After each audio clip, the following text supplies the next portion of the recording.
Bookish voice में आपका स्वागत है। आप सुन रहे हैं श्री रामचरितमानस का उत्तरकांड भाग 96। आनंद कंद श्री राम जी अपने महल को चले। आकाश फूलों की वृष्टि से छा गया। नगर के स्त्री पुरुषों के समूह अटारियों पर चढ़कर उनके दर्शन कर रहे हैं। सोने के कलशों को विचित्र रीति से अलंकृत कर और सजाकर सब लोगों ने अपने अपने दरवाजों पर रख लिया। सब लोगों ने मंगल के लिए बंधनवार ध्वजा और पताकाएं लगाई। सारी गलियां सुगंधित दरवों से सिंचाई गई। गजमुक्ताओं से सजाकर रचकर बहुत सी चौके पुरानी गई। अनेकों प्रकार के सुंदर मंगल साज सजाए गए। हर्षपूर्वक नगर में बहुत से डंके बजने लगे। स्त्रियां जहाँ तहाँ निछावर कर रही है और हृदय में हर्षित होकर आशीर्वाद देती है। बहुत सी युवती स्त्रियां सोने के थालों में अनेकों प्रकार की आरती सजाकर मंगल गान कर रही है। वे आरती हीर और सूर्यकुल रूपी कमल वन के प्रफुल्लित करने वाले सूर्य श्री राम जी की आरती कर रही है। नगर की शोभा, संपत्ति और कल्याण का वेद शेष जी और सरस्वती जो वर्णन करते हैं, परंतु वे भी यह चरित्र देखकर ठगे से रह जाते हैं। शिव जी कहते हैं, हे उमा, तब भला मनुष्य उनके गुणों को कैसे कह सकते हैं। स्त्रियां कुमुदिनी है, अयोध्या सरोवर है और श्री रघुनाथ जी का विरह सूर्य है। अब उस विरह रूपी सूर्य के अस्त होने पर श्री राम जी पूर्ण चंद्र को निरख कर वे खेल उठी। अनेक प्रकार के शुभ शकुन हो रहे हैं। आकाश में नगाड़े बज रहे हैं। नगर के पुरुषों और स्त्रियों को स्नात करके भगवान श्री राम जी महल को चले। शिव जी कहते हैं, हे भवानी, प्रभु ने जान लिया कि माता कैकेयी लज्जित हो गई है, इसलिए वे पहले उन्होंने महल को चले। उन्होंने समझा बुझाकर बहुत सुख दिया। फिर श्री हरि ने अपने महल को गमन किया। कृपा के समुद्र श्री राम जी जब अपने महल को गए, तब नगर के स्त्री पुरुष सब सुखी हुए। गुरु वशिष्ठ जी ने ब्राह्मणों को बुला लिया और कहा, आज शुभ घड़ी, सुंदर दिन आदि सभी शुभ योग है। आप सब ब्राह्मण हर्षित होकर आज्ञा दीजिए, जिसमें श्री रामचंद्र जी सिंहासन पर विराजमान हो। वशिष्ठ जी मुनि के सुहावने वचन सुनते ही सब ब्राह्मणों को बहुत ही अच्छे लगे। वे सब अनेकों ब्राह्मण कोमल वचन कहने लगे कि श्री राम जी का राज्याभिषेक संपूर्ण जगत को आनंद देने वाला है। हे मुनि श्रेष्ठ, अब विलंब न कीजिए और महाराज का तिलक शीघ्र कीजिए। तब मुनि ने सुमंत्र जी से कहा। वे सुनते ही हर्षित होकर चले। उन्होंने तुरंत ही जाकर अनेकों रथ, घोड़े और हाथी सजाए और जहाँ तहाँ सूचना देने वाले दूतों को भेजकर मांगलिक वस्तुएं मंगाकर फिर हर्ष के साथ आकर वशिष्ठ जी के चरणों में सिर नवाया। अवधपुरी बहुत ही सुंदर सजाई गई। देवताओं ने पुष्पों की वर्षा की जड़ी लगा दी। श्री रामचंद्र जी ने सेवकों को बुलाकर कहा कि तुम लोग जाकर पहले मेरे सखाओं को स्नान कराओ। भगवान के वचन सुनते ही सेवक जहाँ तहाँ दौड़े और तुरंत ही उन्होंने सुग्रीव आदि को स्नान कराया। फिर करुणा निदान श्री राम जी ने भरत जी को बुलाया और उनकी जटाओं को अपने हाथों से सुलझाया। तदंतर भक्त वत्सल कृपालु प्रभु श्री रघुनाथ जी ने तीनों भाइयों को स्नान कराया। भरत जी का भाग्य और प्रभु की कोमलता का वर्णन अरबों शेष जी भी नहीं कर सकते। फिर श्री राम जी ने अपनी जटाएं खोली और गुरु जी की आज्ञा मांग कर स्नान किया। स्नान करके प्रभु ने आभूषण धारण किए। उनके सुशोभित अंगों को देखकर सैकड़ों कामदेव लजा गए। इधर सासुओं ने जानकी जी को आदर के साथ तुरंत ही स्नान करा के उनके अंग अंग में दिव्य वस्त्रों श्रेष्ठ आभूषण भली भांति सजा दिए। श्री राम के बाई और रूप और गुणों की खान रमा सुशोभित हो रही है। उन्हें देखकर सब माताएं अपना जन्म सफल समझकर हर्षित हुई। काक भुसुंडी जी कहते हैं, हे पक्षीराज गरुड़ जी सुनिए। उस समय ब्रह्मा जी, शिव जी और मुनियों के समूह विमानों पर चढ़कर सब देवता आनंद कंद भगवान के दर्शन करने के लिए आए। प्रभु को देखकर मुनि वशिष्ठ जी के मन में प्रेम भर आया। उन्होंने तुरंत ही दिव्य सिंहासन मंगाया जिसका तेज सूर्य के समान था। उसका सौंदर्य वर्णन नहीं किया जा सकता। ब्राह्मणों को सिर नवाकर श्री रामचंद्र जी उस पर विराज गए। श्री जानकी जी के सहित श्री रघुनाथ जी को देखकर मुनियों का समुदाय अत्यंत ही हर्षित हुआ। तब ब्राह्मणों ने वेद मंत्रों का उच्चारण किया। आकाश में देवता और मुनि जय हो ऐसी पुकार करने लगे। सबसे पहले मुनि वशिष्ठ जी ने तिलक किया। फिर उन्होंने सब ब्राह्मणों को तिलक करने की आज्ञा दी। पुत्र को राज सिंहासन पर देखकर माताएं हर्षित हुई और उन्होंने बार बार आरती उतारी। उन्होंने ब्राह्मणों को अनेकों प्रकार के दान दिए। संपूर्ण याचकों को अयाचक बना दिया। त्रिभुवन के स्वामी श्री रामचंद्र जी को अयोध्या के सिंहासन पर विराजित देखकर देवताओं ने नगाड़े बजाए।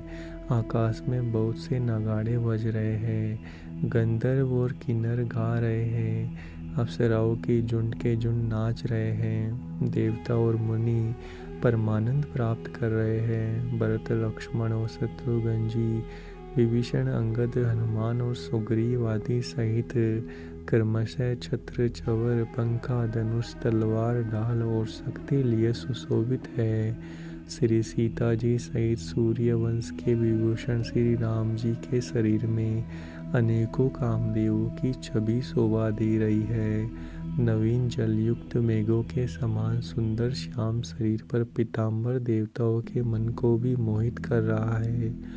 मुकुट, बाजूबंद आदि विचित्र आभूषण अंग अंग में सजे हुए हैं। कमल के समान नेत्र है, चौड़ी छाती है और लंबी भुजाएं हैं। जो उनके दर्शन करते हैं वह मनुष्य धन्य है। हे पक्षीराज गरुड़ जी, वह शोभा, वह समाज और वह सुख मुझसे कहते नहीं बनता। सरस्वती जी, शेष जी और वेद निरंतर उसका वर्णन करते हैं और उसका रस महादेव जी ही जानते हैं। सब देवता अलग अलग स्तुति करके अपने अपने लोक को चले गए। तब बाटों का रूप धारण करके चारों वेद वहाँ आए जहाँ श्री राम जी थे। कृपा निदान सर्वज्ञ प्रभु ने उनको पहचान कर उनका बहुत ही आदर किया। इसका वेद किसी ने कुछ भी नहीं जाना। वेद गुणगान करने लगे। हे सगुण और निर्गुण रूप, हे अनुपम रूप लावण्य युक्त, हे राजाओं के शिरोमणि आपकी जय हो। आपने रावण आदि प्रचंड प्रबल और दुष्ट निशाचरों को अपनी भुजाओं के बल से मार डाला। आपने मनुष्य अवतार लेकर संसार के भार को नष्ट करके अत्यंत कठोर दुखों को भस्म कर दिया। हे दयालु, हे शरणागत की रक्षा करने वाले प्रभु आपकी जय हो। मैं शक्ति सहित शक्तिमान आपको नमस्कार करता हूँ। हे हरे, आपकी दुस्तर माया के वशीभूत होने के कारण देवता, राक्षस, नाग, मनुष्य और चर अचर सभी काल, कर्म और गुणों से भरे हुए दिन रात अनंत भाव के मार्ग में भटक रहे हैं। हे नाथ, इनमें से जिनको आपने कृपा करके कृपा दृष्टि से देख लिया, वे माया जनित तीनों प्रकार के दुखों से छूट गए। हे जन्म मरण के श्रम को काटने में कुशल श्री राम जी, हमारी रक्षा कीजिए। हम आपको नमस्कार करते हैं, जिन्होंने मिथ्या ज्ञान के अभिमान में विशेष रूप से मतवाले होकर जन्म मृत्यु के व्यय को हरने वाली आपकी भक्ति का आदर नहीं किया। हे हरि, उन्हें देव दुर्लभ पद को पाकर भी हम उस पद को नीचे गिरते देखते हैं, परंतु जो सब कुछ आशाओं को छोड़कर आप पर विश्वास करके आपके दास हो रहे, वे केवल आपका नाम ही जप कर बिना ही विश्राम भवसागर से तर जाते हैं। हे नाथ, ऐसे आपका हम स्मरण करते हैं, जो चरण शिवजी और ब्रह्मा जी के द्वारा पूज्य है, तथा जिन चरणों की कल्याणमयी रज का स्पर्श पाकर गौतम ऋषि की पत्नी अहिल्या तर गई थी, जिन चरणों के नख से मुनियों द्वारा बंधित त्रैलोक्य को पवित्र करने वाली देव नदी गंगा जी निकली, और ध्वजा, वज्र, अंकुश और कमल, इन चिन्हों से युक्त जिन चरणों में वन में फिरते समय कांटे चुभ जाने से गड्ढे पड़ गए, हे मुकुंद, हे राम, हे रमापति, हम आपके उन्हीं दोनों चरणों को नित्य बजते रहते हैं। वेद शास्त्रों ने कहा है कि जिसका मूल प्रकृति है, जो प्रवाह रूप से अनादि है, जिसके 4 त्वचाएं, 6 तने, 25 शाखाएं और अनेकों पत्ते और बहुत से फूल है, जिसमें कड़वे और मीठे 2 प्रकार के फल लगे हैं, जिस पर एक ही बेल है, जो उसी के आश्रित रहती है, जिसमें नित्य नए पत्ते और फूल निकलते रहते हैं, ऐसे संसार वृक्ष रूप विश्व रूप में प्रकट आपको हम नमस्कार करते हैं। ब्रह्म अजन्मा है, अद्वैत है, केवल अनुभव से ही जाना जाता है और मन से परे है। जो ब्रह्मा का ध्यान करते हैं, वे ऐसा कहा करे और जाना करे, किंतु हे नाथ, हम तो नित्य आपका सगुण यश ही गाते हैं। हे करुणा के दाम प्रभु, हे सद्गुणों की खान, हे देव, हम यह वर मांगते हैं कि मन, वचन और कर्म से विकारों को त्याग कर आपके चरणों में ही प्रेम करें। वेदों ने सबके देखते यह श्रेष्ठ विनती की, फिर वे अंतर ध्यान हो गए और ब्रह्मलोक को चले गए। काकभूषुंडी जी कहते हैं, हे गरुड़ जी सुनिए। तब शिवजी वहाँ आए जहाँ श्री रघुवीर थे और गदगद वाणी से स्तुति करने लगे। उनका शरीर पुलकावली से पूर्ण हो गया।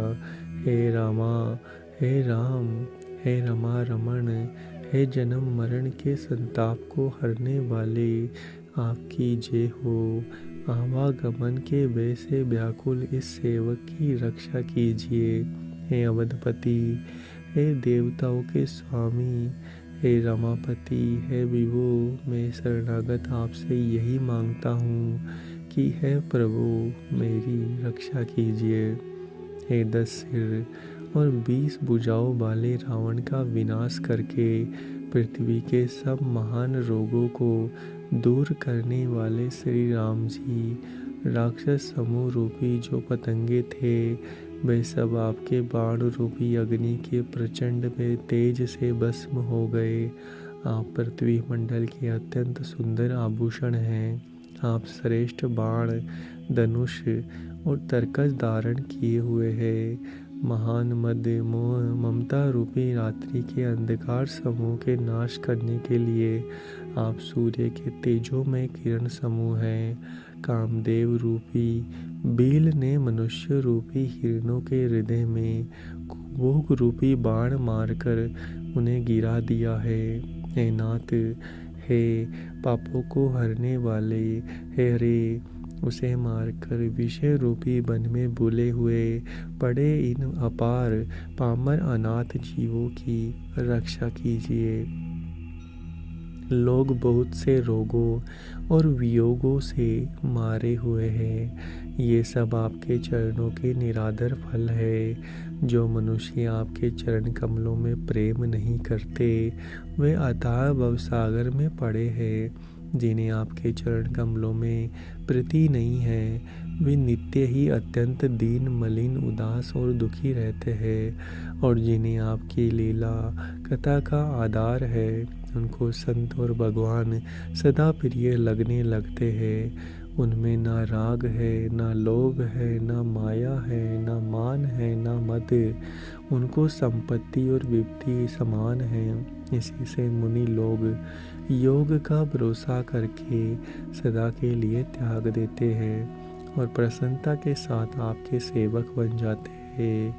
वे प्रेम पूर्वक नियम लेकर निरंतर शुद्ध हृदय से आपके चरण कमलों की सेवा करते रहते हैं और निरादर और आदर को समान मानकर वे सब संत सुखी होकर पृथ्वी पर विचरते रहते हैं। हे मुनियों के मन रूपी कमल के ब्रह्मर, हे महान रणधीर एवं अजय श्री रघुवीर, मैं आपको बसता हूँ, आपकी शरण ग्रहण करता हूँ।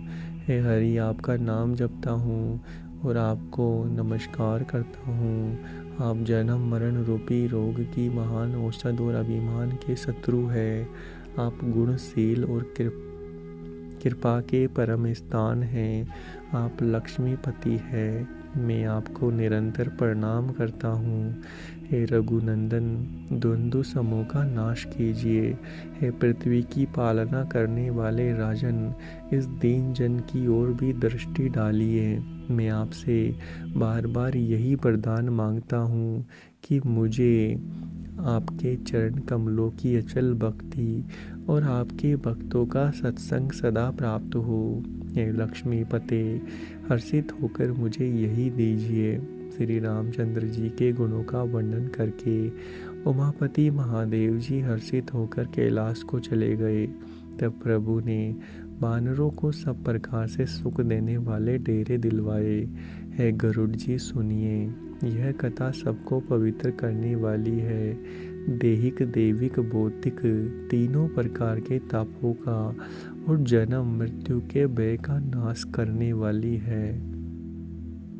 महाराज श्री रामचंद्र जी के कल्याणमय राज्य अभिषेक का चरित्र सुनकर मनुष्य वैराग्य और ज्ञान प्राप्त करते हैं। और जो मनुष्य सकाम भाव से सुनते और जो गाते हैं वे अनेकों प्रकार के सुख और संपत्ति पाते हैं। वे जगत में देव दुर्लभ सुखों को भोग कर अंतकाल में श्री रघुनाथ जी के परमधाम को जाते हैं। इसे जो जीवन मुक्त, विरक्त और विषयी सुनते हैं वे कर्म से भक्ति, मुक्ति और नवीन संपत्ति भोग पाते हैं। ये पक्षी राज गरुड़ जी, मैंने अपनी बुद्धि की पहुँच के अनुसार राम कथा का वर्णन किया है जो जन्म मरण के भय और दुख को हरने वाली है।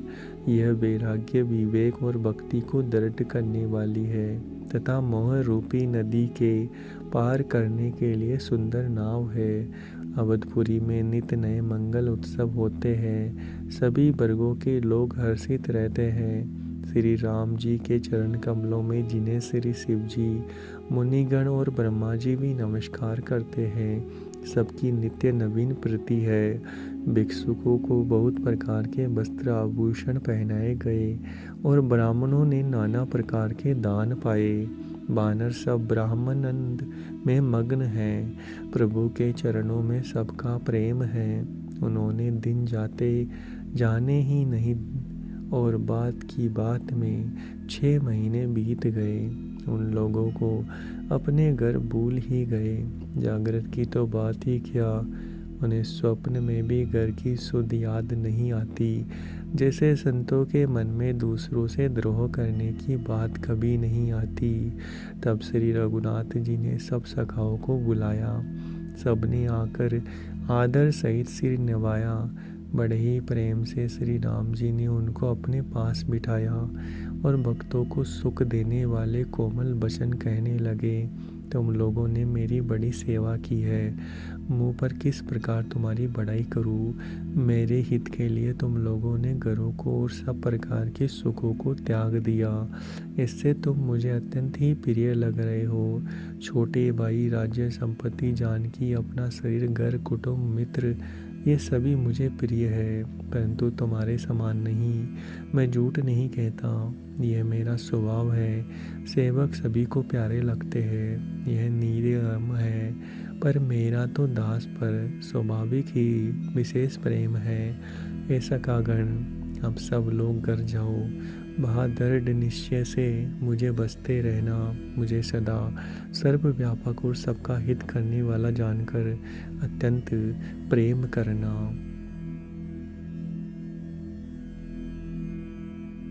अगर आपको हमारा ये प्रयास अच्छा लग रहा है तो चैनल को सब्सक्राइब करें, वीडियो को लाइक और शेयर करना ना भूलें। मिलते हैं आपसे अगले एपिसोड में।